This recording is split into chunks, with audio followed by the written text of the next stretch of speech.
Hey, what's up everybody? This is VisitJoan and welcome to part 2 of the Pleasantview High School build. In part 1, I built the school itself and talked a little bit about the build. So if you haven't seen that, you want to go and check that out. But today, we are going to be finishing this build. We're going to be furnishing the school, adding all the decorations and all that other stuff. And I'm going to be talking a little bit about my own high school experience. Now, this is going to be a little bit of the good, the bad, and the ugly, and trust me, there were some really ugly things that happened, but anyway, you guys, I went to high school from 2005 to 2009. I graduated a week after the release of The Sims 3, and, it started out really kind of sad, because the thing was that because of the fact that the K through 8 and the high school districts were basically two different school districts, and the way the districts were drawn, 2/3 of the students at my middle school went to another high school, including most of my friends. So when I went to high school, it was like I was starting on square one, like back in 6th grade. But, later I learned that my friends in middle school, they weren't really my friends. They were just pretending to be my friends to make fun of me. So all the people that pretended to be my friends and all the people who made fun of me, they all went to another high school. So it really was a blessing in disguise. And I actually had 2 friends from middle school that went to my same high school. But anyway, another thing that made starting high school kind of difficult for me was the fact that because I have ADHD and I had an IEP in school and I actually did,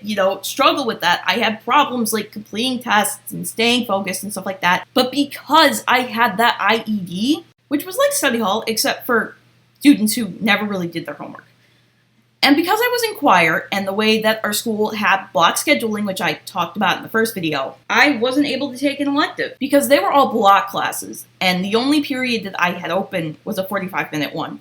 So basically, I was limited to something like sports medicine and stuff like that. And so while everybody else was like, oh yeah, I'm taking art, I'm taking this, I'm taking that, I was just sitting there like, I got 2 study halls. But we kind of did a little get-to-know-you activity in my English class, and one of the girls there said that she liked art so much that she decided to give up having a lunch so she could take art class.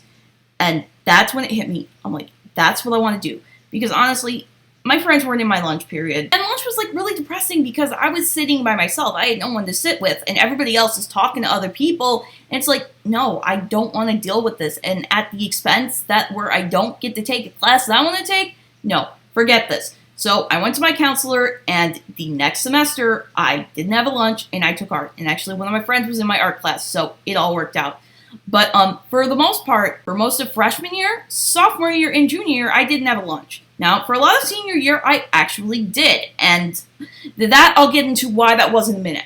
But the other thing that was key to know about my high school experience was, because I had that problem of spacing out when I took tests and not being able to finish them, I wasn't able to finish all of the placement tests. And they put me in basically, regular class when I was, smart enough to take honors classes. And mostly that wasn't a big deal. But for science, what happened was that everyone took biology freshman year.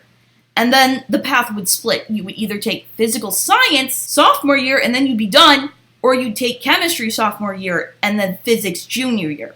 Well, my mom, being my mom, she said, hey, Joan, why don't you see if you can get into chemistry sophomore year? And I'm like, okay, fine, because I didn't really care. So I asked my teacher about that, and she's like, well, you don't really have the math experience to actually take chemistry. Which was stupid, because how much math knowledge do you need to know to press buttons on your calculator?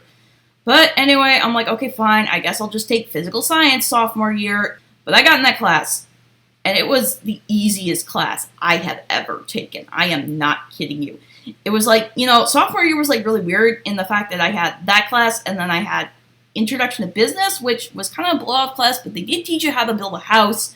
Not build a house, buy a house and a car. But I had that, and then I had like photography, which that's another thing we had in our school that I didn't mention in the last video. We have a dark room, and you guys probably have no idea what the heck that even is. But that's like, back in the day when you had film cameras and you had to actually wait until you used up an entire roll of film, and then you would actually go to a store and they would develop the roll for you and you get prints. Well, a dark room is basically where you would develop your photos because you can't expose the film to the light because that's how it works. But anyway, you guys, I had that class, I had intro to business, and I had this physical science class, and basically, that class gave me like 15 minutes of homework a day, and I would get it all done in study hall. So I basically would come home and have like no homework. And that wasn't the only thing that was kind of like blow off about this class. Like, you know, when you do calculations, and we had the not universal, it's the acceleration due to gravity, that's it, which if you don't know is 9.81 meters per second squared. Well, our teacher was like, you know what, just use 10. And I'm like, yeah, that's going to be an accurate calculation at all, because you know what, do we really have to do this in our head? Do you have any idea how hard it is to press 9.81 in your calculator? It is not that hard. And so basically, you know, and one of my friends was taking geometry at this time, and she said it was just like being back in 8th grade. And my mom was just not happy with this, because the way they did the math is you didn't take a math placement test. It was based off of a test that we took back in 7th grade, which of course I never finished. So I wasn't in 8th grade algebra, I was in regular math 8th grade. And so I took regular algebra freshman year of high school. But the honors students, because they had algebra in 8th grade, they went to honors, not even honors, they went to algebra 2 freshman year. Well, my mom looked it up, and on the track I was on, I would not have been ready to take calculus as a freshman in college. And she was not happy with that at all. So she went to the math science division head and basically said, you know, can we do something about this? So second semester, sophomore year, I took what the honors freshman took, which was honors algebra 2. And then second semester of junior year, I took honors geometry. And the problem with that was because the second semester of junior year is when you take the ACT, which is basically one of 2 tests that colleges use when they decide whether or not they're going to accept you. And, you know, if you're on the coast, you take the SAT. If you're in the Midwest, you take the ACT. And, well, I didn't have all the information that I needed to do well on the math section of that test. So I went into that test fully expecting to have to take it again. And I was not really happy about that. But when I got my test score back, my math score wasn't all of that great, but my composite score was a 30. And if you don't know, the highest score you can get on an ACT is 36. And I'm like, nope, not doing this again. And then because I now was in honors math, I was able to take honors chemistry junior year and honors physics senior year. Now, the funny story about honors chemistry is that our teacher was from Wisconsin. So basically, he was a fan of the Green Bay Packers, while most of us in the class were all Chicago Bears fans. And for those of you that aren't interested in American football and have no idea about this, but there is a rivalry between the 2 teams. So the weekend that the 2 teams played each other, we made a bet with our teacher. If the Bears won, we would all get 5 extra credit points on our test. But if the Packers won, we would all have to show up to school Monday wearing green and gold. Well, the Bears won that game, we got the 5 extra credit points, and my C got bumped up to a B. There's some other quirky stuff that happened too, like, you know, I was talking about second semester of sophomore year, but that was a really kind of hard semester because I had 3, you know, like, core classes, and also health class. But what was interesting about health class is, you know, one day we came to class, and our teacher had, like, a list of all of these, like, dangerous things, and we had to figure out which things our health teacher had actually done. And so we learned a lot about our health teacher. We found out that he had, like, hitchhiked from, like, Nebraska to Chicago. He hopped a freight train with his friends to go on an impromptu trip, I guess, to Green Bay, and he was chased by a buffalo. Another funny thing that happened was that my junior year, for, like, a senior prank kind of thing, and it wasn't the official senior prank, but somebody put pond dye in the swimming pool. And so, like, you know, the swimming pool was closed and we couldn't go swimming, which I think it was a card day. So that definitely put a dent in a few people's plans. But I heard a rumor, and I know this isn't true because I heard it from a friend who heard it from a friend who heard it from a friend. You know, one of those things. That the PE department did it to sabotage themselves. I did do a few extracurriculars in high school. I was in choir, I was in show choir, and I was also on the Science Olympiad team, which basically was, you know, a competition between teams from lots of different schools to test your scientific knowledge. There were a lot of different events. One of them was you would design and build a bridge, and then they would test them, and whichever one was able to hold the most weight was the winner. There was also, you would build a plane, and you'd fly that around, and I don't remember what they tested on that one. There was, you know, building an instrument, there was building a catapult, but by the time I joined, most of those events were taken, so I was basically stuck with the ones that were written tests. And I'm going to tell you right now, I did not join this team because I wanted to. I did it because my mom wanted me to. She pretty much made me, which, is obvious because what I really wanted to do for an extracurricular activity at high school was take a test at 8 a.m. on a Saturday morning. And one of the events that I was in was astronomy. Now, senior year, my partner in astronomy was one of those people who really enjoys doing math. And I am the exact opposite. So he did all of the calculations, and I did all of the memorizing stuff, and we made a pretty great team. I remember one invitational when all the events had finished, and we were just waiting for everyone to tally up the results and determine who won. The coach from New Trier High School came up to us. Now, New Trier High School is in a very affluent area. That's where all the rich people send their kids to school. And because schools in America are funded by property taxes, they had a lot more funding and a lot more resources than our school. And that's why they won a lot of the events. But the coach from that school came up to us and he just goes, "You guys must really know your astronomy." And then he walks away and we're just sitting there like, what the heck just happened? Well, we get to the award ceremony and we find out that we won that event. And we were the only team that beat New Trier High School. And it turns out that their coach was also their astronomy teacher. Both junior and senior year, we went to state. And the funny thing about that is that Friday that we used to go down to the University of Illinois, where the state competition was held, that was also senior ditch day. So I not only had a legitimate excuse to ditch on senior ditch day, senior year, but I also got one on junior year as well. And we did so well at state senior year that we actually won the lower tier division. It was a pretty good experience overall for something I didn't even want to do.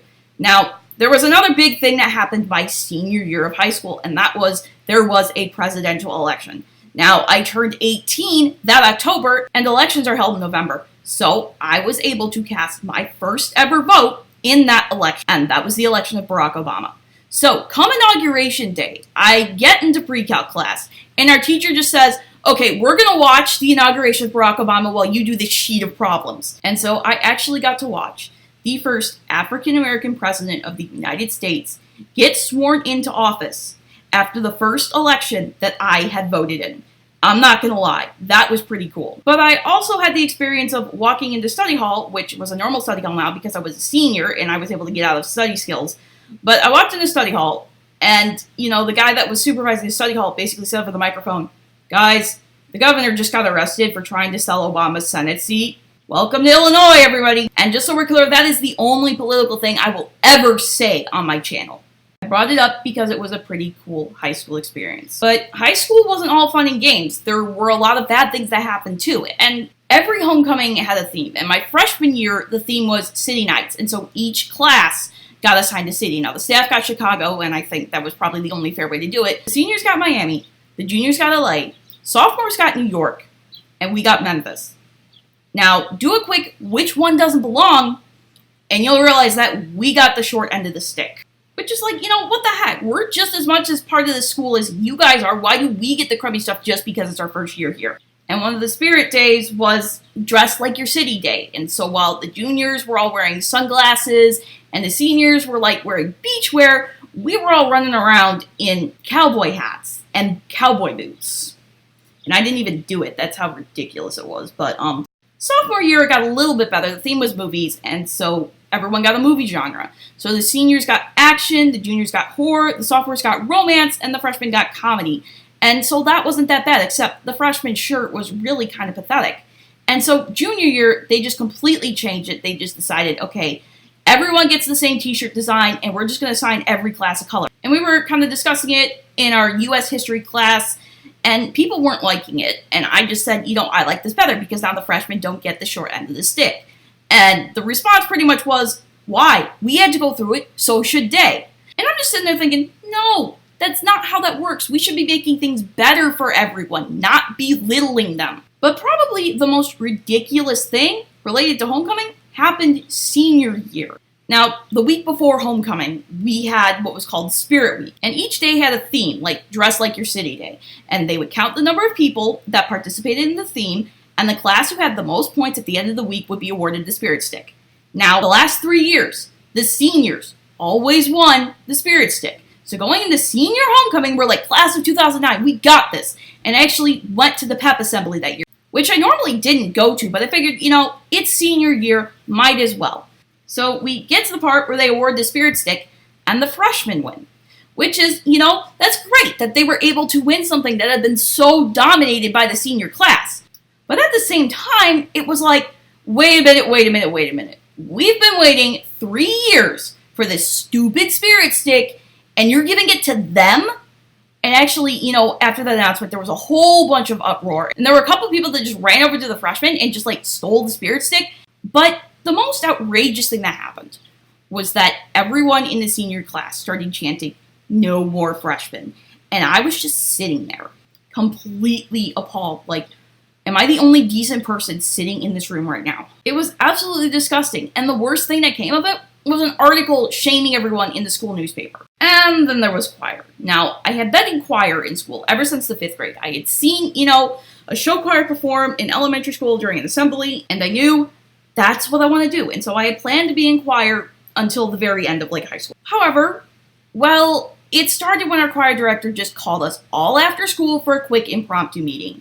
And, the teacher over at the other school, the one where all the people that made fun of me and pretended to be my friends went to, she was retiring that year. And so our choir director brought us all in and said that she was taking the job at that school. Which, if you're watching this, I understand you had to do what was best for you, and it was a better position that you were offered. But I'm not going to lie.